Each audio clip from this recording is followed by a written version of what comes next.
शुरुआत में लियोन नाम का बंदा एक सीक्रेट वीडियो बना रहा था। उसकी वीडियो में वो हंस वैगनर नाम के एक रहस्यमयी आदमी की कहानी बता रहा था। वैगनर एक जीनियस तो थे, पर एक एक्सीडेंट में उनका पूरा परिवार मर गया था। अपने परिवार की याद में वैगनर ने दुनिया की 4 सबसे ढांसू और नामुमकिन तिजोरियां बनाई, जिनके नाम थे the rain gold, the well करीब, दी सी फीड और गोटर डैमरुंग। इन तिजोरियों को उन्होंने ऐसे डिजाइन किया था कि अगर कोई इन्हें जबरदस्ती खोलने की कोशिश करता तो इनके अंदर माल पलक झपकते ही राख हो जाता। अपना काम निपटाने के बाद उन्होंने खुद को हमेशा के लिए अपनी बनाई तिजोरी के अंदर बंद कर लिया, लेकिन कोई भी इस तिजोरी को न खोल पाने के कारण इस तिजोरी को वैगनर की समाधि मानकर समंदर में दफना दिया गया। लियोन बताता है कि बनाई उन 4 तिजोरियों में से 3 आज भी दुनिया में हैं, पर वो कहाँ हैं और किसके पास हैं ये किसी को नहीं पता। वीडियो खत्म करके लियोन ने YouTube पे अपलोड कर दिया। उसके बाद लियोन बैंक के लिए निकल पड़ा। बैंक में घुसते ही उसका पाला एक गुस्सैल बुढ़ी से पड़ गया, जो बैंक वालों पर आग बबूला हो रही थी क्योंकि उसका चेक पास नहीं हुआ था। लियोन उस औरत से परेशान होकर चुप पास कर देता है और उसे वहाँ से निकलने को कहता है। दोपहर के खाने के टाइम लियोन देखता है कि आज पहली बार किसी ने उसकी वीडियो पर कमेंट किया है। कमेंट में लिखा था, अगर तुम अपना हुनर दुनिया को दिखाना चाहते हो तो आज रात इस पते पर पहुँच जाना। उसी रात लियोन उस रहस्यमयी पते पर पहुंचा। वो एक पुरानी पर शानदार इमारत थी जहां ढेरों लोग पहले से जमे हुए थे। पता चला कि ये एक अंडरग्राउंड तिजोरी खोलने की प्रतियोगिता थी और लियोन को भी इसमें हिस्सा लेना था। पहला राउंड शुरू हुआ और सारे अपनी अपनी तिजोरियां खोलने में जुट गए। लियोन अपने एक्सपीरियंस और स्किल्स के चलते एक एक करके सारे राउंड पार करता गया और बड़े आराम से फाइनल तक पहुंच गया। फाइनल राउंड में उसका सामना न्यू नाम के लड़के से हुआ। उन दोनों का टास्क एक बहुत ही मुश्किल तिजोरी को 3 मिनट के अंदर खोलना था। टाइम शुरू होते ही न्यू तुरंत अपने काम में लग गया, पर लियोन एकदम शांत और बेपरवाह बैठा रहा, जैसे उसे इस खेल से कोई मतलब ही न हो। पर जब घड़ी में सिर्फ 30 सेकंड बचे थे तो उसने तिजोरी को छुआ, उसकी बनावट को महसूस किया और बस 10 सेकंड के अंदर उसे खोल दिया। सभी लोग अवाक रह गए और लियोन के लिए तालियों की गड़गड़ाहट गूंज उठी। इस गूंज के बीच लियोन की नजर जारा पर पड़ी। उसकी खूबसूरती ने उसे मंत्रमुग्ध कर दिया। वो इस बात जान था कि ये लड़की उसकी जिंदगी को पूरी तरह से बदल देगी। समय के साथ लियोन को जारा के बारे में कई मजेदार बातें पता चली। वो सिर्फ 6 साल की थी जब उसने अपनी पहली घड़ी चुराई थी। 16 साल की उम्र में उसका दिल टूटा और उसने अपनी पहली कार चुराई और 17 साल की उम्र में इंटरपोल ने उस पर रेड नोटिस जारी कर दिया था। अगली सुबह लियोन फिर उसी कॉफी शॉप में था। जारा को देखते ही उसने घबराहट में अपनी पूरी कॉफी अपने ऊपर गिरा ली। दोनों एक टेबल पर बैठे जहां जारा ने बताया कि उस वीडियो पर कमेंट करने वाली कोई और नहीं बल्कि वो खुद थी। जारा ने बताया कि वो एक वांटेड चोर है और दुनिया भर की पुलिस उसके पीछे पड़ी है। उसका अगला मिशन उन 3 अनोखी वैगनर तिजोरियों को लूटना है जिनका जिक्र लियोन ने अपने वीडियो में किया था। उनको इस प्लान में शामिल करना चाहती थी क्योंकि वैगनर की तिजोरियों के बारे में लियोन से बेहतर कोई नहीं जानता था। उसने समझाया कि उनके पास इस चोरी को अंजाम देने के लिए सिर्फ 4 दिन है, क्योंकि उसके बाद इन तिजोरियों की लोकेशन बदल दी जाएगी। इसके बाद उसने लियोन को एक पता दिया और कहा कि अगर वो इस मिशन के लिए तैयार है तो कल सुबह तक वहाँ पहुँच जाना। उस रात लियोन अपने घर पहुँचा और जारा के प्रपोजल के बारे में सोचने लगा, क्योंकि वो हंस वैगनर का एक बहुत बड़ा फैन था और हमेशा से ही इन तिजोरियों को खोलना चाहता था। इसलिए उसने जारा के प्लान में शामिल होने का फैसला किया। अगले दिन वो दिए गए पते पर पहुंचा, जहां उसकी मुलाकात जारा की टीम के बाकी मेंबरों से हुई। जारा के अलावा इस टीम में 3 और लोग थे। कोरीन एक टेक्निकल जादूगर, रॉल्फ टीम का ड्राइवर और ब्रैड एक उस्ताद गनमैन। इन सब ने मिलकर लियोन को पूरा प्लान समझाया और बिना टाइम वेस्ट किए पेरिस के लिए निकल पड़े, क्योंकि उन 3 तिजोरियों में से एक दी रेन गोल्ड पेरिस के एक बैंक में मौजूद थी। प्लान के हिसाब से लियोन और कोरीन बैंक के अंदर घुस गए। ब्रैड और रॉल्फ बाहर नजर रख रहे थे। जारा ढेर सारा सामान लेकर बैंक की तरफ बढ़ी और गार्ड को सामान सौंपने के बहाने बैंक के पिछले दरवाजे की चाबी चुरा ली। इसके बाद वो बैंक के अंदर आई, जहां उसने पहले से एक लॉकर खुलवा रखा था। बैंक के स्टाफ ने उसे लॉकर रूम तक पहुंचाया और खुद वहां से चली गई। जारा ने लियोन और कोरीन को लॉकर रूम में बुलाया। लियोन ने दी रेन का और वैगनर की तिजोरी खोलने का अपना बचपन का सपना पूरा होते देख उसके होश उड़ गए। बिना टाइम वेस्ट किए उसने अपना काम शुरू कर दिया और एक एक करके सारे ताले खोलता गया। देखते ही देखते उसने ये तिजोरी खोल दी, जिसके अंदर बेशुमार दौलत मौजूद थी। लियोन, झारा और कोरीन ने सारा पैसा बैग्स में भर लिया। दूसरी तरफ ब्रैड और रॉल्फ ने बैंक के कर्मचारियों का ध्यान इस मौके का फायदा उठाकर झारा और लियोन बैंक के पिछले दरवाजे से भाग निकले। इस चोरी को अंजाम देकर लियोन की खुशी का ठिकाना नहीं था और आज पहली बार उसे सचमुच एक हीरो वाली फीलिंग आ रही थी। अगले सीन में हम इंटरपोल के हेडक्वार्टर को देखते हैं, जहां पुलिस वालों को इस चोरी की खबर लग चुकी थी। बैंक में लगे सिक्योरिटी कैमरों ने झारा और उसके साथियों को कैद कर लिया था, जो पहले से ही इंटरपोल की हिट लिस्ट पर थे। इस मीटिंग में हम एक तेज तर्रार ऑफिसर दलित क्रूज को देखते हैं, जो पिछले कई सालों से झारा और उसकी टीम की तलाश कर रहा था। क्रूज ने अपने साथियों से कहा कि अगर इन चोरों ने वैगनर की पहली तिजोरी खोल ली है तो वे बाकी तिजोरी भी जरूर जाएंगे। वैगनर की दूसरी तिजोरी प्राग में मौजूद है। इसके बाद हम झारा और उसके साथियों को देखते हैं, जो अपनी इस कामयाबी का जश्न मना रहे थे। इस पार्टी के दौरान कोरीन लियोन के पास आई और उसे किस करने की कोशिश की, पर लियोन ने ऐसा करने से मना कर दिया क्योंकि वो कोरीन को नहीं बल्कि झारा को पसंद करता था। इस पर कोरीन ने लियोन से कहा कि झारा पहले से ही रिलेशनशिप में है और उसका बॉयफ्रेंड ब्रैड है, पर फिलहाल उनके बीच कुछ भी ठीक नहीं है और बहुत जल्द उनका ब्रेकअप भी हो सकता है। उसी रात लियोन झारा के कमरे में गया और दोनों एक दूसरे से बातें करने लगे। अगले दिन ये पूरी टीम प्राग पहुंची, जहां वैगनर की दूसरी तिजोरी रखी गई थी, पर ये लोग इस बात से अनजान थे कि दलित क्रूज और उसकी टीम पहले से ही घात लगाए बैठे थे। प्लान के हिसाब से झारा और लियोन बैंक कर्मचारी बनकर अंदर गए और कोरीन को फॉलो करते हुए लिफ्ट तक पहुंचे, पर इसी बीच सिक्योरिटी को उन पर शक हो गया और 2 सिक्योरिटी गार्ड्स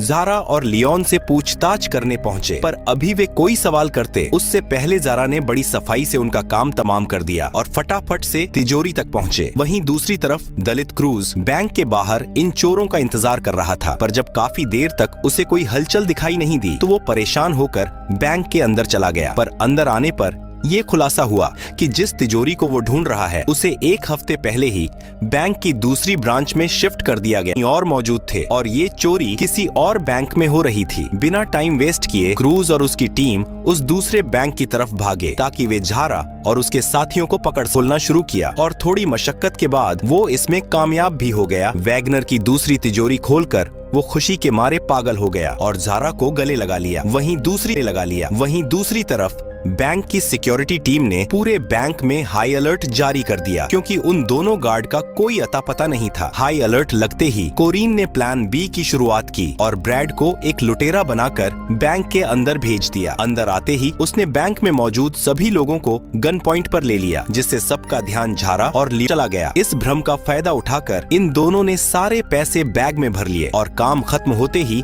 ब्रैड को सिग्नल दे दिया। सिग्नल मिलते ही ब्रैड बैंक से बाहर आने लगा, पर तभी एक सिक्योरिटी गार्ड ने उसके कंधे पर गोली मार दी, पर इसके बावजूद भी ब्रैड रुका नहीं और जैसे तैसे करके अपनी गाड़ी तक पहुंचा। ब्रैड के बाहर आते ही बैंक में मौजूद बाहर आने लगे और इस भीड़ का फायदा उठाकर झारा और लियोन भी बाहर आ गए। इसके बाद वे अपनी गाड़ी की तरफ भागे, जहां ब्रैड ने झारा को तो अंदर खींच लिया पर लियोन को जानबूझकर बाहर धकेल दिया। ब्रैड ने ऐसा इसलिए किया क्योंकि वो झारा और लियोन को एक साथ देखकर खुश नहीं था और उसे डर था कि कहीं लियोन झारा को उससे चुरा न ले। इधर लियोन ने पुलिस की गाड़ियों को अपनी तरफ आते देखा और अपनी जान बचाने के लिए वो एक साइकिल लेकर वहां से भागने लगा। काफी देर भागने के बाद लियोन ने पुलिस को चकमा दे ही दिया और एक ट्रेन पर बैठकर प्राग से बाहर निकल गया। वहीं दूसरी तरफ झारा और ब्रैड के बीच कहासुनी हो गई। ब्रैड ने झारा को समझाया कि अब उन्हें लियोन की कोई जरूरत नहीं है क्योंकि उन्होंने वैगनर की 2 तिजोरी और अब उनके पास करोड़ों की दौलत है और इसलिए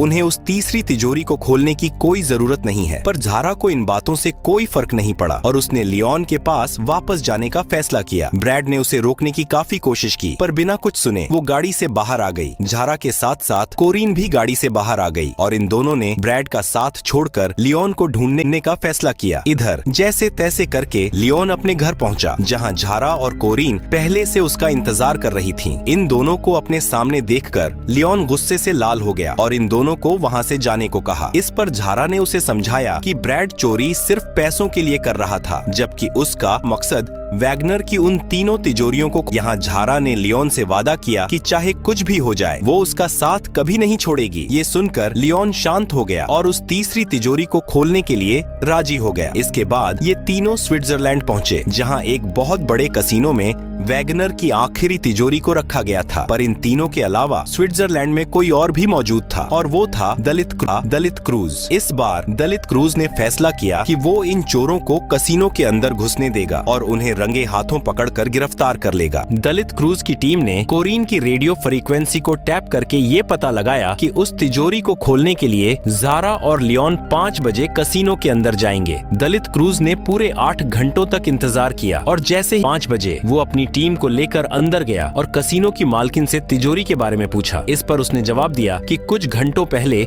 इंटरपोल ने खबर दी थी कि वैगनर की वो आखिरी तिजोरी चोरों के निशाने पर है और बेहतर ये होगा कि वो उसे किसी सेफ जगह पर शिफ्ट कर दे। दरअसल 8 घंटे पहले कोरीन ने इंटरपोल ऑफिसर बनकर कसिनो को कॉल किया और उसे ये झूठी सूचना दी। अब इस सूचना के आधार पर कसिनो की मालकिन ने एक सिक्योरिटी कंपनी को कांटेक्ट किया ताकि वो तिजोरी को किसी सेफ जगह पर शिफ्ट कर सकें। पर तिजोरी को शिफ्ट करने का काम कोई सिक्योरिटी कंपनी नहीं बल्कि लियोन और जारा कर रहे थे। यहाँ क्रूज को समझ आया कि कोरीन ने जानबूझकर अपनी बातें लीक की थीं ताकि वो प्राह करके इस चोरी को अंजाम दे सके। इसके बाद हम जारा और लियोन को देखते हैं जो उस तिजोरी को लेकर काफी दूर निकल चुके थे और अब लियोन इस आखिरी तिजोरी को भी खोलने वाला था। वहीं दूसरी ओर ब्रैड और रॉल्फ कसिनो के बाहर जारा और लियोन का इंतजार कर रहे थे ताकि वे उस आखिरी तिजोरी को उनसे चुरा सकें। पर जब काफी देर तक उन्हें कोई हलचल दिखाई नहीं दी तो उन्होंने जारा के फोन को ट्रैक किया और तब ये खुलासा हुआ कि जारा और लियोन ने ऑलरेडी तिजोरी चुरा ली है। इस बात का पता लगते ही ये दोनों उन दोनों के पीछे निकल गए। पर इसी बीच कोरीन ने अपने सिस्टम पर ब्रैड की लोकेशन देखी जो तेजी से जारा और लियोन की ओर बढ़े जा रहा था। पर अभी जारा को देती उससे पहले पुलिस ने उसे चारों तरफ से घेर लिया और उसे सरेंडर करने को कहा। पर गिरफ्तार होने से पहले उसने जैसे तैसे करके जारा तक खबर पहुंचा दी और अपने फोन को गाड़ी के नीचे डालकर उसे बर्बाद कर दिया। वहीं दूसरी तरफ लियोन ने इस आखिरी तिजोरी को भी खोल दिया और इस तिजोरी को खोलकर उसकी खुशी का तो ठिकाना नहीं था। उन्होंने गाड़ी रोकी पर अब ये लोग यहाँ से निकल पाते कि तभी ब्रैड वहाँ पहुँच गया और इन दोनों पर अपनी बंदूक तान दी। दरअसल ब्रैड भी उन पैसों में अपना हिस्सा चाहता था पर जारा ने ऐसा करने से साफ इनकार कर दिया। ना सुनकर ब्रैड गुस्से से लाल हो गया और उसने लियोन पर गोली चला दी। पर खुशकिस्मती से लियोन की जान बच गई क्योंकि ब्रैड की बंदूक खाली थी। इस पर जारा ने तुम्हारी बंदूक में गोलियां डाली ही नहीं क्योंकि मुझे पूरा यकीन था कि तुम मुझे एक न एक दिन धोखा जरूर दोगे। इतना कहकर उसने अपनी बंदूक निकाली और इस पूरी सिचुएशन को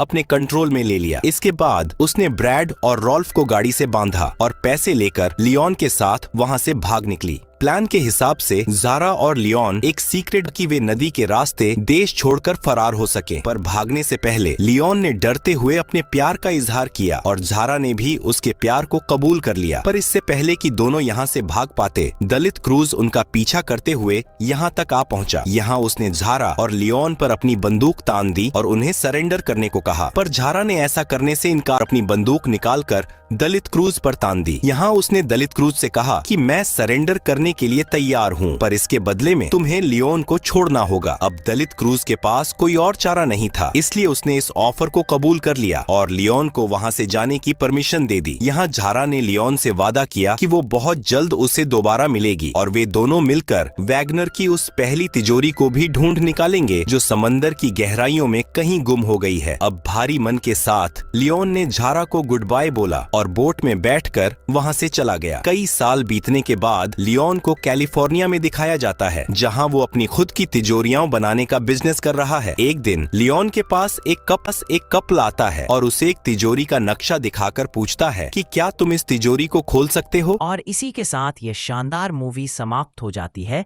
ऐसी और मूवी देखने के लिए लाइक करें, सब्सक्राइब करें।